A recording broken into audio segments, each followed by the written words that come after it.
Hello and welcome to the Philippines. Some things you don't see very often here in the Philippines is a motorbike driver getting a citation.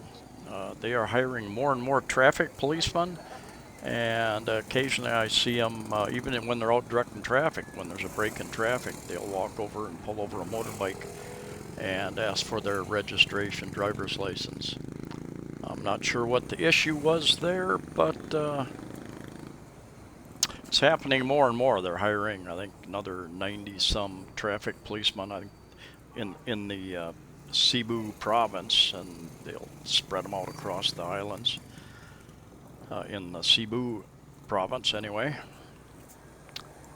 I was told when I was on Siquijor Island that they occasionally do traffic stops, traffic checks as well, and it turned out that I was renting a bike from one of the traffic policemen himself, it seems, my broker set me up with.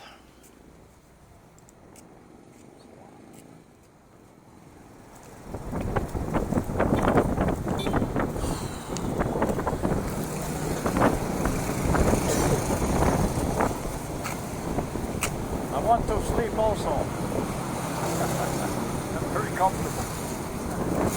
Like a resort. Like a resort. What's this?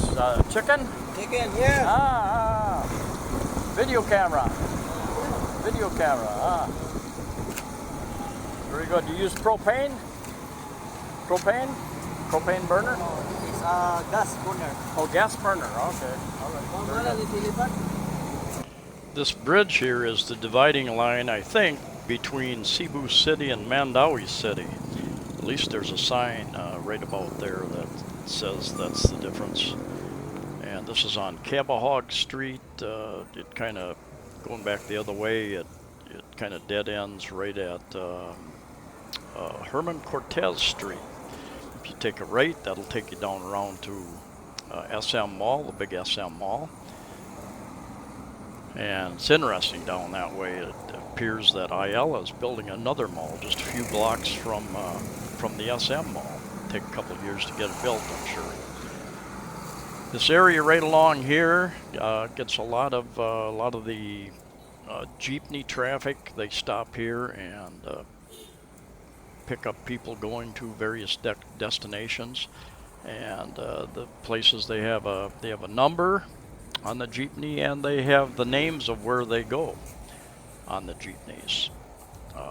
Just about anybody along there can tell you which jeepney you need to get on to go to a particular position, particular location. This place here right to the right is they call it a resto bar. They've got lots of billiards tables in there. If you go back the other way and take a left on Herman Cortez, go down a couple blocks and take a left, and there's a sign there. It's the new, relatively large Deca Homes, kind of a more economical place to live. And they've got a showroom in there, and a couple other places as well. I think they have showrooms set up. One thing you often see here is just lines hanging down from above, and you often wonder why they're there, why they're left there week after week, why they're not cut off, removed.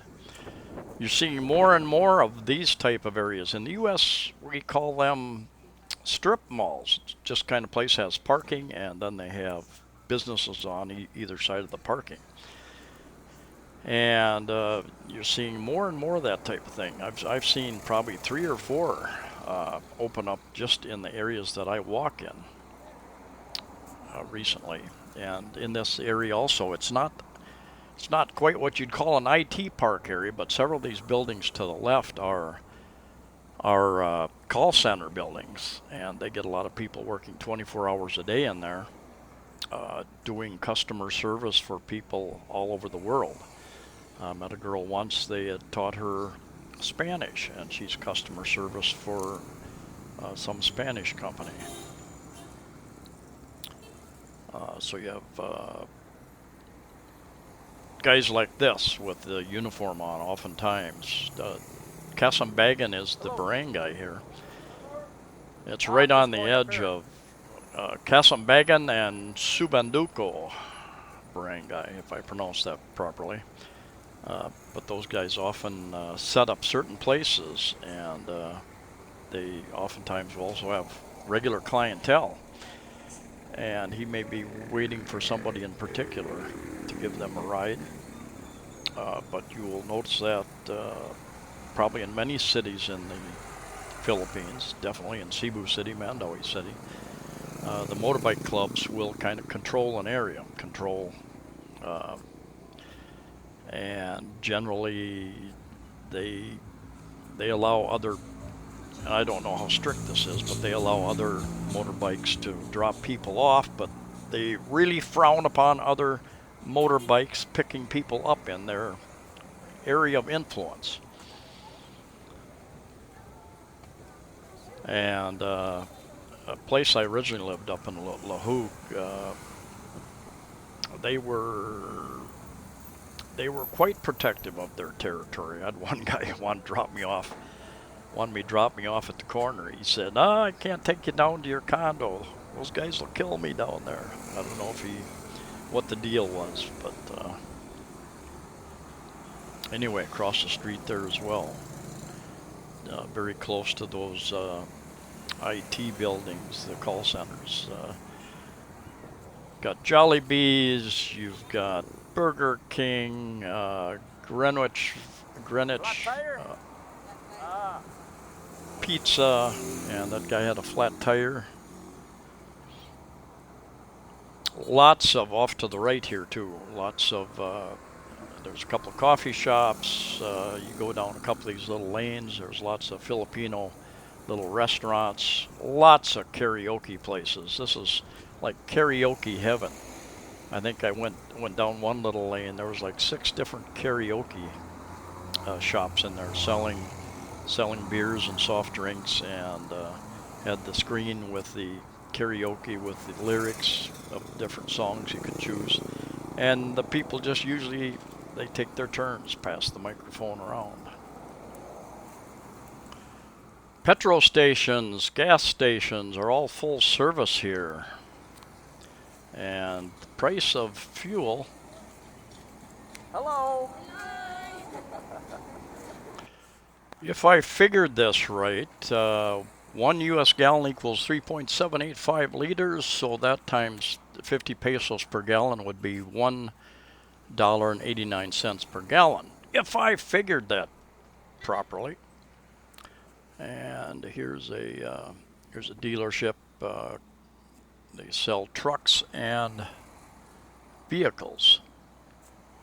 I have met several expats here with cars, and I've met a couple with motorbikes. I met one guy, he had a motorbike, but he was driving in the city quite a bit, and he said he finally just couldn't take it anymore driving in the city.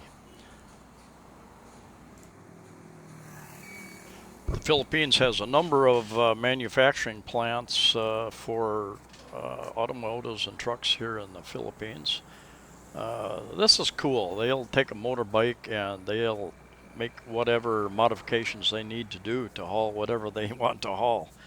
And you've got side carts, and you've got the thing strapped onto the back of motorbikes. In this case, LP gas. And you have schools from many different countries set up here as well to teach regular education as well as specialties. Shakey's is real popular here, and they've got a kind of loyalty card. I think for 500 pesos you get all kinds of discounts there if you use them very often at all. I continue to be amazed as I walk the streets here in Cebu City, Mandaue City, over on Mactan, Lapu-Lapu, and there's just different things happening down each and every street, markets and people, and 99% of them very friendly, very helpful if you need to ask for advice. I feel like I'm missing so much when I take a taxi, although I often take taxis and hobble the motorbike taxis. But you just drive by so many things, and when you walk, you get to interact with the people. You get to see much more than what you would in a vehicle. Anyway, thank you for coming along. Please like the video, share the video, subscribe. Safe travels to you all, wherever you're at. And we'll see you next time. I've got a bunch of new videos planned here very soon.